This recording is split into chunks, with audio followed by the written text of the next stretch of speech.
दोस्तों आज हम पढ़ने वाले हैं class 9th new NCERT social science का चैप्टर नंबर 3 जिसका नाम है एटमॉस्फेयर एंड क्लाइमेट। लेकिन इस चैप्टर को शुरू करने से पहले एक छोटा सा सवाल है। आप जब आसमान की तरफ देखते हैं तो आपको क्या नजर आता है? शायद फ्लोटिंग क्लाउड्स, चमकता हुआ सूरज और कभी कभी ठंडी हवा का झोंका भी महसूस होता है। लेकिन क्या आपने कभी सोचा है कि क्लाउड्स बनते कैसे हैं, हवा चलती क्यों है, कभी बहुत गर्मी और कभी बहुत ठंड क्यों होती है, और बारिश का पूरा सिस्टम आखिर कैसे काम करता है? इन सभी क्वेश्चंस का कनेक्शन हमारे एटमॉस्फेयर और क्लाइमेट से है। तो चलिए एनिमेशन के थ्रू समझते हैं इस पूरे चैप्टर को।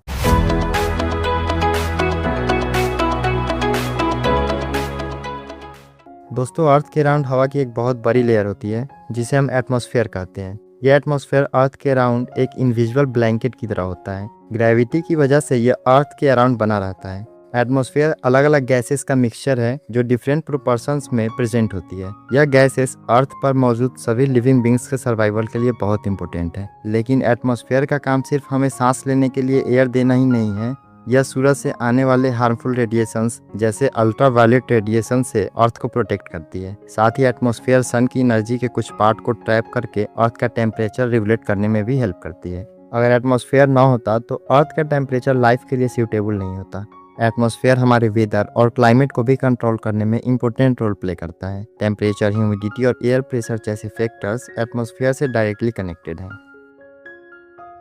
Composition of the atmosphere. अब हम समझेंगे कि एटमॉस्फेयर बना किस चीज़ से है। अर्थ का एटमॉस्फेयर अलग अलग गैसेस का एक मिक्सचर है। इन गैसेस में सबसे ज़्यादा क्वांटिटी नाइट्रोजन और ऑक्सीजन की होती है। नाइट्रोजन लगभग 78% होती है जबकि ऑक्सीजन लगभग 21% होती है। इसके अलावा एटमॉस्फेयर में कुछ गैसेस बहुत कम क्वांटिटी में भी पाई जाती हैं, जैसे argon, carbon dioxide, helium, neon, krypton, xenon, ozone और हाइड्रोजन। इनमें आर्गन लगभग 0.93%, कार्बन डाइऑक्साइड 0.04% और दूसरी गैसेस मिलकर लगभग 0.03% होती हैं। एटमॉस्फेयर में गैसेस के अलावा वाटर वेपर्स और बहुत छोटे छोटे डस्ट पार्टिकल्स भी मौजूद होते हैं। वाटर वेपर की क्वांटिटी हर जगह सेम नहीं होती। यह जनरली 0.1% से लेकर 0.4% तक होती है। वाटर वेपर क्लाउड्स बनाने और प्रेसिपिटेशन यानी बारिश, स्नोफॉल और हेल्स होने में इम्पोर्टेंट रोल प्ले करता है। एक और इम्पोर्टेंट बात यह है कि एटमॉस्फेयर की कंपोजिशन हर एल्टीट्यूड पर सेम नहीं होती। जैसे जैसे हम अर्थ की सरफेस से ऊपर जाते हैं, एटमॉस्फेयर में मौजूद गैसेस की क्वांटिटी और कंपोजिशन में भी चेंजेस आते हैं। Structure of the atmosphere. अब हम एटमॉस्फेयर की स्ट्रक्चर यानी उसके डिफरेंट लेयर्स के बारे में समझेंगे। एटमॉस्फेयर एक सिंगल लेयर नहीं बल्कि यह कई लेयर्स में डिवाइडेड है। इन लेयर्स को मेनली टेम्परेचर और एयर डेंसिटी में होने वाले चेंजेस के बेसिस पर आइडेंटिफाई किया जाता है। जैसे जैसे हम अर्थ की सरफेस से ऊपर जाते हैं, हवा की डेंसिटी कम होती जाती है। अर्थ की सरफेस के पास एयर डेंसिटी सबसे ज्यादा होती है। एटमॉस्फेयर की सबसे नीचे वाली और सबसे इम्पोर्टेंट लेयर है ट्रोपोस्फेयर। तो अब हम ट्रोपोस्फेयर को डिटेल में समझते हैं। ट्रोपोस्फेयर अर्थ की सरफेस से लगभग 12 किलोमीटर तक फैली होती है। इस लेयर में जैसे जैसे अल्टीट्यूड यानी हाइट बढ़ती है, टेम्परेचर कम होता जाता है। हम जिस हवा में सांस लेते हैं वो इसी लेयर में होती है। एटमॉस्फेयर का ज़्यादातर वाटर वेपर और क्लाउड्स भी इसी लेयर में पाए जाते हैं। इस वजह से लगभग सारे इंपॉर्टेंट वेदर फिनोमिना भी ट्रोपोस्फेयर में ही होते हैं, जैसे रेनफॉल, फॉग। ट्रोपोस्फेयर और उसके ऊपर वाली लेयर स्ट्रेटोस्फेयर के बीच एक ट्रांजिशन जोन होता है जिसे ट्रोपोपॉज कहा जाता है। ट्रोपोस्फेयर के ऊपर एटमॉस्फेयर की सेकेंड लेयर होती है स्ट्रेटोस्फेयर। यह लेयर अर्थ की सरफेस से लगभग 50 किलोमीटर्स तक फैली हुई होती है। स्ट्रेटोस्फेयर में क्लाउड्स और वेदर डिस्टर्बेंसेस बहुत कम होते हैं। इस वजह से यह लेयर एयरप्लेन और फ्लाइंग के लिए आइडियल होती है। स्ट्रेटोस्फेयर की सबसे इम्पोर्टेंट फीचर है ओजोन लेयर। ओजोन गैस की यह लेयर सन से आने वाली harmful radiations, specially ultraviolet radiations को फिल्टर करके अर्थ पर लाइफ को प्रोटेक्ट करती है। स्ट्रेटोस्फेयर और उसके ऊपर वाली लेयर मेसोस्फेयर के बीच की बाउंड्री को स्ट्रेटोपॉज कहा जाता है। मेसोस्फेयर। स्ट्रेटोस्फेयर के ऊपर एटमॉस्फेयर की थर्ड लेयर होती है मेसोस्फेयर। यह लेयर लगभग 80 किलोमीटर्स की हाइट तक फैली हुई होती है। मेसोस्फेयर में जैसे जैसे एल्टीट्यूड बढ़ता है, टेम्परेचर डिक्रीज होता जाता है। स्पेस से अर्थ की तरफ आने वाले ज़्यादातर मेटेओर्स इसी लेयर में इंटर करते वक्त जल जाते हैं। इसी वजह से मेसोस्फेयर अर्थ को मेटेओर्स से प्रोटेक्ट करने में इम्पोर्टेंट रोल प्ले करती है। थर्मोस्फेयर। मेसोस्फेयर के ऊपर होती है थर्मोस्फेयर। यह लेयर लगभग 80 से 700 किलोमीटर्स की हाइट तक फैली हुई होती है। थर्मोस्फेयर की एक खास बात यह है कि एल्टीट्यूड बढ़ने के साथ टेम्परेचर बहुत तेजी से इंक्रीज होती है। ऐसा इसलिए होता है क्योंकि इस लेयर में मौजूद गैस मॉलिक्यूल्स सन की एक्स रे और शॉर्ट वेवलेंथ अल्ट्रावायलेट रेडिएशन को एब्जॉर्ब करते हैं। थर्मोस्फेयर का एक और इम्पोर्टेंट पार्ट है आयोनोस्फेयर। यह रेडियो वेव्स को अर्थ की तरफ रिफ्लेक्ट करने में हेल्प करती है, जिससे रेडियो कम्युनिकेशन और ट्रांसमिशन पॉसिबल होता है।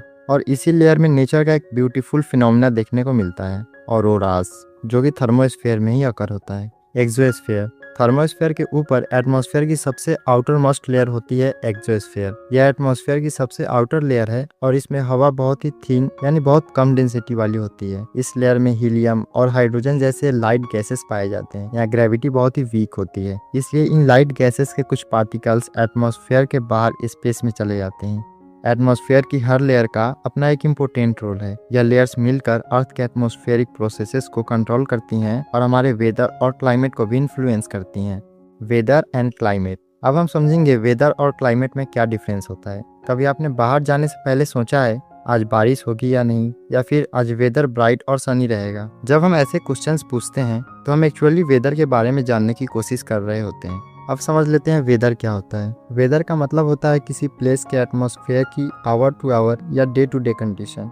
जैसे आज टेम्परेचर कितना है, बारिश हो रही है या नहीं, हवा कैसी चल रही है, या एटमॉस्फेयर ह्यूमिड है या dry. Weather day to day बदल सकता है। वेदर हमारे मूड और डेली एक्टिविटीज़ को भी अफेक्ट करता है। बहुत ज़्यादा गर्मी या ह्यूमिडिटी हमें अनकंफर्टेबल फील करा सकती है, जबकि पीजेंट और ब्रीजी वेदर हमें फ्रेश फील करा सकती है और हम आउटडोर एक्टिविटीज़ का प्लान बना सकते हैं। अब बात करते हैं क्लाइमेट की। The average weather conditions of a place over a long period of time refers to the climate of the place. किसी प्लेस के लॉन्ग पीरियड यानी लंबे समय तक के एवरेज वेदर कंडीशंस को उस प्लेस का क्लाइमेट कहा जाता है। क्लाइमेट किसी एक दिन या एक वीक के वेदर पर बेस्ड नहीं होता। इसके लिए जनरली 30 ईयर्स या उससे ज़्यादा के वेदर डेटा को स्टडी किया जाता है। सिंपल डिफरेंस याद रखिए, वेदर आज या अभी एटमॉस्फेयर की क्या कंडीशन है इसे बताता है, वहीं क्लाइमेट किसी प्लेस का लॉन्ग टर्म वेदर पैटर्न कैसा रहता है इसके बारे में बताता है। Elements of weather and climate. Weather और क्लाइमेट को कई फैक्टर्स इन्फ्लुएंस करते हैं। इनके मेन एलिमेंट्स हैं temperature, precipitation, humidity, wind, atmospheric pressure. ये एलिमेंट्स डिफरेंट कंडीशंस के अकॉर्डिंग चेंज होते रहते हैं। सबसे पहले हम बात करते हैं टेम्परेचर की। एटमॉस्फेयर का टेम्परेचर हर जगह सेम नहीं होता, यह डे और नाइट के बीच चेंज होता है। इसी तरह सीजन के साथ भी टेम्परेचर चेंज होता है। समर में टेम्परेचर जनरली ज़्यादा होता है, जबकि विंटर में कम। टेम्परेचर डिस्ट्रीब्यूशन को अफेक्ट करने वाला एक और इम्पोर्टेंट फैक्टर है इंसुलेशन। इंसुलेशन का मतलब है सन से अर्थ को मिलने वाली सोलर एनर्जी। अर्थ पर इंसुलेशन की क्वांटिटी इक्वेटर से पोल्स की तरफ डिक्रीज होती जाती है। इक्वेटर के पास टेम्परेचर ज़्यादा होता है, जबकि पोल्स की तरफ टेम्परेचर कम होता जाता है। अब बात करते हैं ह्यूमिडिटी यानी हवा में मौजूद मॉइस्चर की। जब लैंड और वाटर बॉडीज से वाटर इवोपोरेट होता है तो वो वाटर वेपर बनकर एटमॉस्फेयर में चला जाता है। जब हवा में वाटर वेपर की क्वांटिटी ज़्यादा होती है तो ह्यूमिडिटी भी ज़्यादा होती है। गर्म हवा ज़्यादा वाटर वेपर होल्ड कर सकती है, इसलिए हॉट डेज पर ह्यूमिडिटी हाई हो सकती है। ऐसे दिनों में कपड़े ड्राई होने में ज़्यादा टाइम नहीं लगता और स्वेट भी स्लोली इवोपोरेट होती है। इस वजह से हमें वेदर बहुत ही अनकंफर्टेबल और चिपचिपा लगता है। प्रेसिपिटेशन। जब एटमॉस्फेयर का कोई पार्ट वाटर वेपर से सैचुरेटेड हो जाता है तो वाटर वेपर कंडेंस होने लगती है। फिर ग्रेविटी की वजह से यह वाटर अर्थ की सरफेस पर गिरती है। इसी प्रोसेस को प्रेसिपिटेशन कहते हैं। प्रेसिपिटेशन अलग अलग फॉर्म्स में हो सकती है, जैसे ड्रिजल, रेन, स्नो, स्लिट और हेल। प्रेसिपिटेशन को प्रिवेलिंग विंड्स, माउंटेन्स और सीजन जैसे फैक्टर्स इन्फ्लुएंस करते हैं। जब प्रेसिपिटेशन लिक्विड फॉर्म में अर्थ पर गिरता है तो उसे रेनफॉल कहते हैं। रेनफॉल प्रेसिपिटेशन का सबसे कॉमन फॉर्म है। रेनफॉल किसी प्लेस की टेम्परेचर को कम कर सकती है। अगर किसी एरिया में लंबे समय तक रेनफॉल ना हो तो वहाँ ड्राई क्लाइमेट डेवलप हो सकता है। रेन वाटर का एक इम्पोर्टेंट रोल यह भी है कि ग्राउंड वाटर का एक बड़ा हिस्सा रेन वाटर से रिचार्ज होता है। Atmospheric pressure. अर्थ की सरफेस पर एयर के वेट की वजह से जो प्रेशर एक्सर्ट होता है उसे एटमॉस्फेरिक प्रेशर या एयर प्रेशर कहते हैं। जैसे जैसे हम एटमॉस्फेयर में ऊपर जाते हैं एयर प्रेशर रैपिडली डिक्रीज होता जाता है। एयर प्रेशर सी लेवल पर सबसे ज़्यादा होता है और एल्टीट्यूड बढ़ने के साथ कम होता जाता है। टेम्परेचर भी एयर प्रेशर को इन्फ्लुएंस करता है। जहाँ टेम्परेचर हाई होता है वहाँ एयर हीट होकर ऊपर राइज करती है, इससे वहाँ लो प्रेशर एरिया डेवलप होता है। Low pressure area generally cloudy skies और वेट वेदर से एसोसिएटेड होते हैं। दूसरी तरफ लो टेम्परेचर वाली एयर कोल्ड और हेवी होती है। यह नीचे सिंक करती है और हाई प्रेशर एरिया बनाती है। High pressure area generally clear skies और सनी वेदर से एसोसिएटेड होते हैं। और याद रखिए एयर हमेशा हाई प्रेशर एरिया से लो प्रेशर एरिया की तरफ मूव करती है। अब बात करते हैं विंड की। एयर का हाई प्रेशर एरिया से लो प्रेशर एरिया की तरफ मूवमेंट विंड कहलाता है। विंड कभी जेंटल हो सकता है और कभी बहुत स्ट्रॉन्ग। आप विंड को इजीली ऑब्जर्व कर सकते हैं जब हवा ड्राई लीव्स को रोड पर उड़ाती है, डस्ट पार्टिकल को मूव कराती है या स्टॉर्म के टाइम ट्रीज को भी अप्रूट कर देती है। आपने ऑब्जर्व किया होगा कि वेदर कंडीशंस अक्सर चेंज होती रहती है। कभी कभी एक दिन के अंदर वेदर में कई बार चेंज हो जाते हैं, लेकिन जब हम किसी प्लेस के कुछ हफ्तों या महीनों के जनरल वेदर पैटर्न को देखते हैं, जैसे वेदर ठंडा है या गर्म, हवा तेज है या काम, स्काई क्लाउडी है या क्लियर और वेदर वेट है या ड्राई, तब इन कॉमन पैटर्न्स के बेसिस पर पूरे साल को अलग अलग सीजन में डिवाइड किया जाता है। Seasons in India. इंडिया के क्लाइमेट को ब्रॉडली ट्रॉपिकल मानसून क्लाइमेट के रूप में क्लासिफाई किया जाता है। मतलब इंडिया का जो क्लाइमेट है वो मानसून टाइप है। इंडियन मेट्रोलॉजिकल डिपार्टमेंट IMD ने इंडिया में 4 मेन सीजन्स को रिकॉग्नाइज किया है। पहला है विंटर। विंटर सीजन जनरली दिसंबर से अर्ली अप्रैल तक रहता है। दिसंबर और जनवरी साल के सबसे ठंडे महीने होते हैं। विंटर के दौरान नॉर्थ वेस्ट इंडिया में एवरेज टेम्परेचर लगभग 10 to 15 डिग्री सेल्सियस के आसपास होता है। जैसे जैसे हम इक्वेटर की तरफ बढ़ते हैं, टेम्परेचर इंक्रीज होता जाता है। साउथ ईस्ट इंडिया में एवरेज टेम्परेचर लगभग 20 to 25 डिग्री तक पहुंच सकता है। समर और प्री मानसून सीजन। समर या प्री मानसून सीजन जनरली अप्रैल से जून तक रहता है। नॉर्थ वेस्ट इंडिया में यह सीजन जुलाई तक भी कंटिन्यू हो सकता है। वेस्टर्न और साउदर्न इंडिया में अप्रैल सबसे हॉट मंथ होता है, जबकि नॉर्दर्न इंडिया में मई सबसे हॉट मंथ होता है। इस सीजन में इंडिया का मोस्ट इनलैंड एरिया का एवरेज टेम्परेचर लगभग 32 डिग्री to 40 डिग्री सेल्सियस के बीच होता है। मानसून सीजन जनरली जून से सितंबर तक रहता है। मानसून सीजन के दौरान साउथ वेस्ट समर मानसून की नमी वाली विंड्स का सबसे ज्यादा प्रभाव होता है। यह मानसून विंड्स लेट में या अर्ली जून में धीरे धीरे इंडिया में इंटर करती है और पूरे देश में रेनफॉल लाती है। अक्टूबर के बिगनिंग में मानसून नॉर्थ इंडिया से रिट्रीट करना शुरू करती है। इस पीरियड में साउथ इंडिया को कंपैरेटिवली ज़्यादा रेनफॉल मिलती है। पोस्ट मानसून और retreating monsoon. Post monsoon season generally अक्टूबर से दिसंबर तक रहता है। नॉर्थ वेस्ट इंडिया में अक्टूबर और नवंबर के महीने यूजुअली क्लाउडलेस और क्लियर होते हैं। इस सीजन को रिट्रीटिंग मानसून भी कहा जाता है, क्योंकि मानसून विंड्स धीरे धीरे इंडिया से वापस रिट्रीट करने लगती है। हिमालयन स्टेट्स का क्लाइमेट कंपैरेटिवली मॉडरेट होता है, इसलिए वहाँ इन 4 मेन सीजन्स के अलावा ऑटम और स्प्रिंग जैसे एडिशनल सीजन्स भी एक्सपीरियंस किए जाते हैं। मानसून।